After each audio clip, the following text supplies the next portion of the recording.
അനേകം ആളുകളുടെ ഉള്ളിലെ വേദനയാണ്, എങ്ങനെ പാപത്തെ അതിജീവിക്കാൻ കഴിയും, എങ്ങനെ പാപത്തെ നേരിടാൻ പറ്റും. എല്ലാവരും പറയുന്നു പാപം ചെയ്യരുത്. ദൈവത്തിന്റെ ആത്മാവിന്റെ ആഗ്രഹം നാം പാപം ചെയ്യരുതെന്നാണ്. പാപം ചെയ്യുന്ന ജീവിതത്തെ ദൈവം മാനിക്കുന്നില്ല.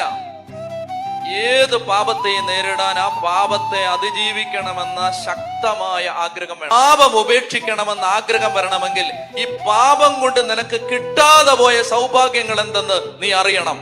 ഓരോ പാപവും അനുദപിച്ചേറ്റു പറയുമ്പോ നിന്റെ കുടുംബത്തിൽ, നിന്റെ തലമുറയിൽ പുതിയ അനുഗ്രഹങ്ങൾ തുറക്കപ്പെടും.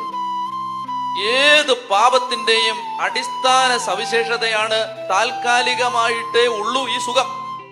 ട്രാൻഷ്യന്റ് ആണ്, നിലനിൽക്കാത്തതാണ്, താൽക്കാലികമാണ്, ക്ഷണികമാണ്.